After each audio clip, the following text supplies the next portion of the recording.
bottom position here as the blue Protoss player, playing for Team EC Visualize, and in the top we have Dignitas Tefel from Poland, and he's playing as the green Zerg.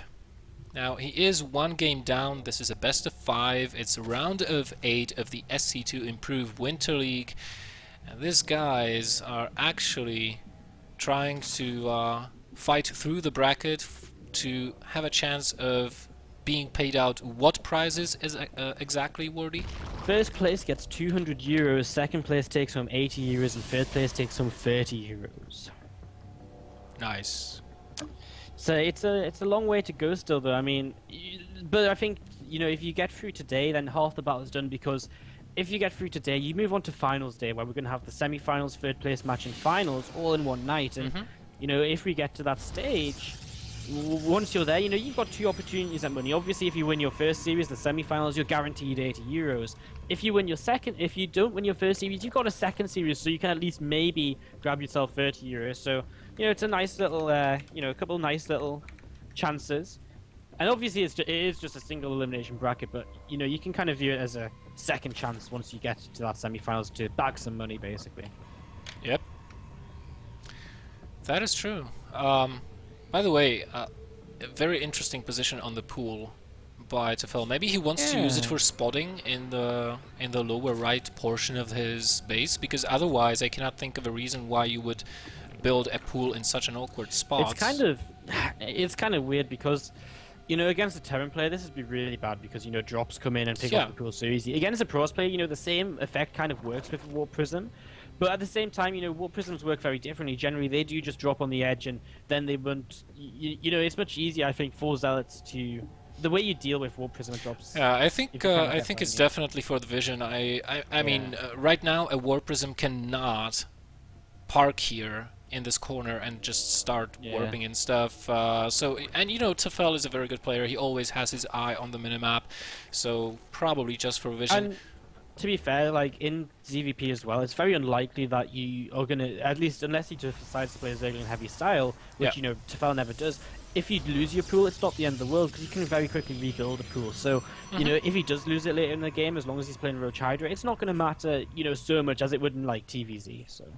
Yeah, because the links matter a lot, but in ZVP they're actually not as useful. Yeah. Definitely. So, and definitely not on small maps. I mean, on larger maps, we have seen Ling-heavy styles coming out of different players, and they use them to great effects, but on smaller maps it's really not that good, because you cannot take such a great advantage of their mobility with the speed. There goes the Stargate for Sjaak once again, in a good spot as well. It's going to be moderately difficult to scout for Tefel here, and he might go for an Oracle once again, or he might just go for a traditional Phoenix opening, who knows. You know, the Stargate play, it's so versatile. You can do so many different things with it, as you say. Oracle, Phoenix play. You know, with the way this first one's directed, it looks as though it's probably going to be an Oracle, because if it was going to be a Phoenix, he'd be looking to, you know, pick off these Overlords first, whereas with it being rallied across the map, you know, unless he wants to really rush the Phoenix across the Scout, it doesn't make much sense. So I think this is going to be an Oracle here. So you see a couple more gates coming down. So much slower start to this game for Sjaak, of course, compared to game number 1. And what's he going to make out of this Stargate? It's an Oracle, Wordy. There we have it. So Oracle is on the way. And, you know, Tefel, what's he scouted so far? Not too much, really, but... you know, he's going to throw down that third base right about now. He feels fairly safe to do so. If he'd seen maybe 4 gates or something at the front... Well, you know, the thing is, I'm kind of... You know, he just doesn't see much, but he's just going to assume his opponent's technically not being mega aggressive. And he is going to pressure Sjaak a little bit. I mean, this is one of the trademark Tefel moves. I've seen him do this almost every single time, even in ZVTs.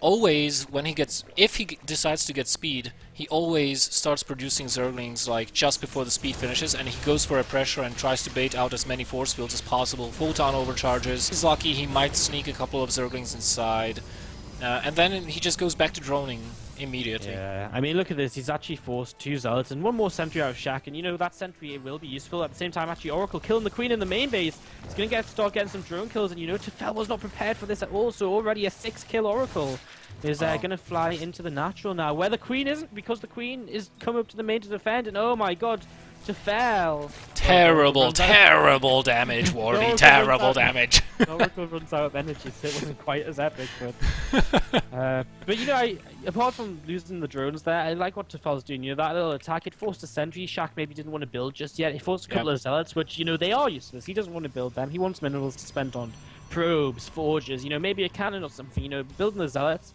at this point is almost always going to be pretty useless. Oracle spots these lings coming to the third base.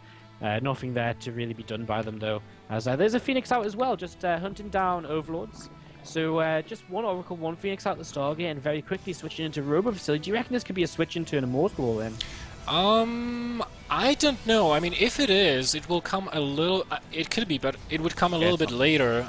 The Forge kind of tells me that Sjaak wants to go for a third base here instead of... Yeah, he actually goes straight for the Robo Bay, and I mean, the Observer comes out first as well, so no chance on Earth it being an Immortal then. But, you know, Pros players, they do try and be a little bit sneaky. I think, though, you're right. With the Forge, there's no way he can, off of the Stargate, go Forge and an Immortal. And, you know, if he'd throw down just the Robo Facility, maybe he could have. Then yes. He is going to get the +1 anyways, but the major utility of the Forge right now for Sjaak is that he can start putting down cannons. At least a couple of them. You know, he can wall this off with just by destroying the rock tower here. But with Roach Hydra, that will just delay the push from Berserk moderately. And I really like one thing about Sjaak. Look at this, scouting with the Phoenix, scouting with the Oracle. He's being active with so many units out on the map. Has to be careful not to lose this Oracle, and he is actually going to let that Oracle disintegrate. Yeah, he did see the Hydras, that is true. And maybe he wasn't expecting the Hydras because it was the Hydra plus the Queen which really took him down, so... Well, you know, Tefel's gearing up for a fairly decent attack here now. Sjaak, he's built a War Prism. He's actually going to lose a sentry at the front. Nice. Throws down a couple of force fields here initially just to get started in a defense.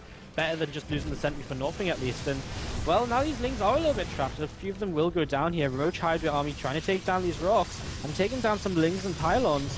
But I feel Sjaak, with his knowledge of what's going on here, he's got enough force fields. He should be able to force field these ramps, and apart from the Zerglings being very annoying. I mean, annoying. They're being very cost effective for what they're worth. Tefel just maximizing the usefulness of those. And look at this, more roaches coming out of Tefel's bases. He's going to try and stage a two-pronged attack on both of these ramps. So basically all Sjaak has to do is split his army correctly so that he's got enough force fields on either side at the third and at the natural, and just don't let Tefel up the ramps. And once the Colossus count starts climbing, then he'll be in a good shape, I feel. Yeah, I was just going to say, second Colossus is finishing here. You know, Thermal Lance isn't ready just yet, but again, it all comes down to the force fields. However, Sjaak's not ready for this attack up into the, you know, the area towards his natural, and now he's going to start panicking. Nice force fields, actually, and now he can just engage this army to the left-hand side, and, well, a couple of panic force fields maybe to try and keep some of these units away. He needs to force field the second ramp right now, otherwise he'll get backstabbed and surrounded, and this is good force fields there. But the lower part of the army from Tefel can now go and hit the natural base. Too bad Tefel is not doing that, and one Colossus goes down. Second one just desperate to do damage here. I think he wants to kill off this other Colossi. You know what? I think it will pay off for him. Yeah, I think so too. I mean, of course, it's much easier to rebuild Roaches and Hydras, as we can see with them streaming across the map, than it is Colossi. And Sjaak, he's only just rebuilding another Colossi now, so, you know, there's almost no chance he's going to get this. Oh, the Warpin's cancelled. Gateways go off.